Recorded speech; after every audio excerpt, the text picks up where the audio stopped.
I am really glad that you are already sitting down because you may find what I am about to tell you to be quite shocking, actually.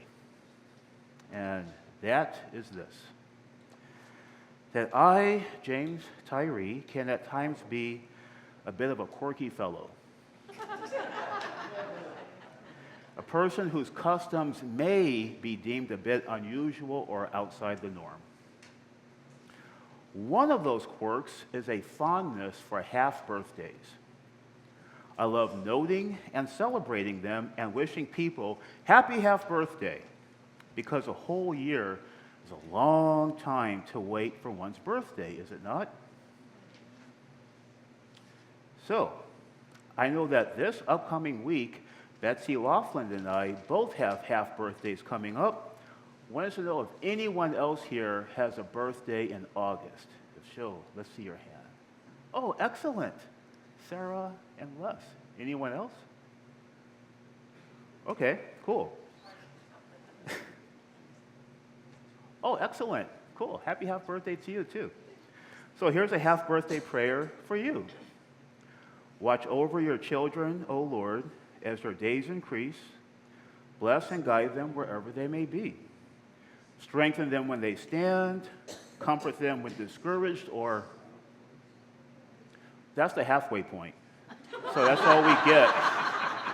That's all we get until one's full birthday comes around. Nevertheless, celebrating a significant annual event twice a year can be rather cool and advantageous. And we do that liturgically with the Transfiguration of Jesus Christ.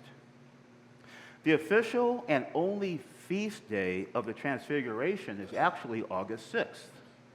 It's the real deal liturgical celebration of that glorious event, like celebrating an actual birthday. However, the Episcopal Church, the wider Anglican Communion, and many Protestant religions also commemorate the Transfiguration each year in lectionary Bible readings on the final Sunday of the Epiphany season, right before Ash Wednesday and the start of Lent. Today, therefore, is not a major feast day of the Transfiguration, but it is a yearly reminder of the holy and significant event in our lectionary that's scheduled about midway before and after the major feast day of August 6th, much like the Transfiguration's half birthday. So why consider the Transfiguration twice each year instead of the customary once? To better answer that question and understand the event's significance, let's briefly revisit what actually happened on that day. As we just read in today's gospel passage, Jesus went up a high mountain and brought his apostles and close friends, Peter, James, and John, with him. While there, high up on the mountain, Jesus' face began to shine extremely brightly, like the sun, as Matthew wrote. And along with his face, Jesus' clothes also shone in dazzling white, brighter than anyone can imagine. Now, while in this divinely transfigured state, Peter, James, and John saw Jesus converse with two men that they understood to be Moses and Elijah, the greatest of Israel's ancient prophets. As reported in our first reading in Exodus, this event of the Transfiguration is very similar to the time when Moses went up Mount Sinai and entered a cloud where the glory of God shone upon him, upon his face, before Moses came down with God-given laws for Israel. Now, could you imagine being the fourth witness to Jesus Christ's Transfiguration and seeing all this stuff happen right before your eyes? I mean, the church has known about this event for nearly 2,000 years because that's how much time has passed. But what if you were actually there that day, picturing this startling event with no advance warning whatsoever? You're up on the mountain, and then boom, this happens.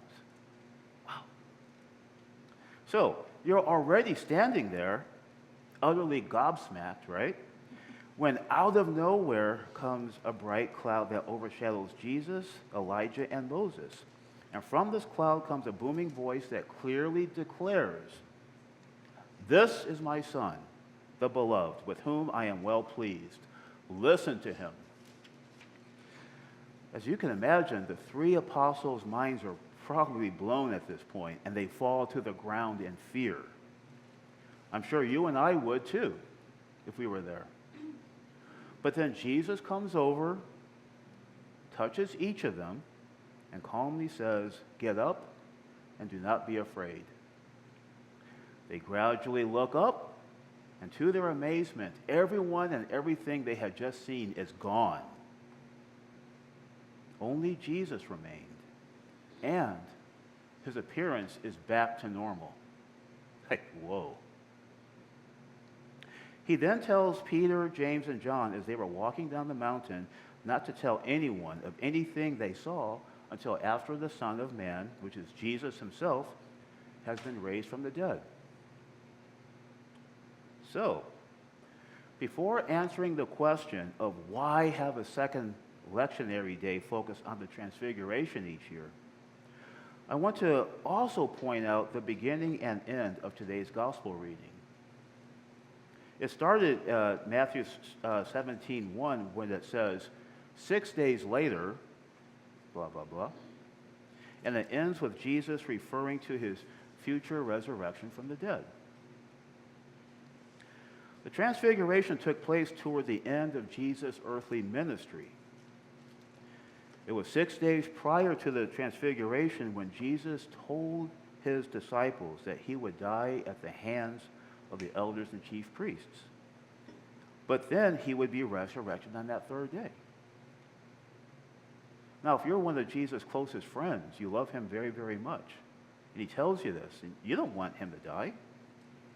So there's an understandable back and forth going on between Jesus and his disciples, with Jesus foretelling the death and Peter and others responding to the effect of, "No, Lord, you don't have to go through that." And Jesus famously telling Peter, "Get behind me, Satan," to Peter's well-meaning but off-the-mark pleading. But Jesus also said that day, "If any wish to come after me, let them deny themselves and take up the cross and follow me." So 6 days later, when the Transfiguration in all its divinely dazzling glory takes place on that mountain, Peter, James, and John already knew that Jesus expected to be put to death and then resurrected on the third day in glory. That's why Jesus instructed them to tell no one about the vision that they saw until after the Son of Man had been raised from the dead.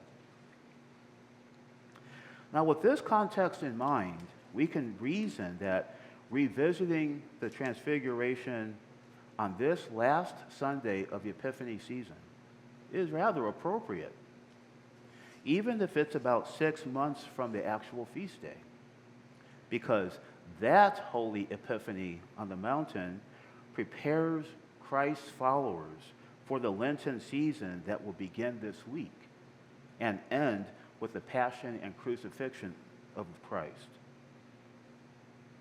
Before entering the solemn Lent, we are first reminded of the Transfiguration's affirmation of Jesus' divine nature and approval from his Father, which strengthens our faith in him. In fact, years after experiencing the Transfiguration firsthand, Peter wrote of its significance for all of Christ's disciples, including us, to follow, even now almost 2,000 years later. Peter wrote, "We ourselves heard this voice come from heaven while we were with him on the holy mountain, so we have the prophetic message more fully confirmed." Now, stopping there, the prophetic message of the Transformation is confirmed for all of us. Now, Peter continued writing, "You will do well to be attentive to this as to a lamp shining in a dark place until the day dawns and morning star rises in your hearts. The transfiguration of Jesus Christ foreshadowed his full restoration to heavenly glory. God declared Jesus to be his Son and that everyone is to listen to him. By listening to and following Jesus, we too can be in the glory of God's presence. The assured hope in what the Transfiguration foreshadowed lights our way, and it lights our day like a lamp in this darkened world. So yes, every Christian feast day is held annually, and that of the Transfiguration is in August. But an event of this magnitude in Jesus' life and in our own faith journey is also worthy of half-birthday-like recognition and celebration on this and every final Sunday of the Epiphany season. Happy half-birthday, and amen.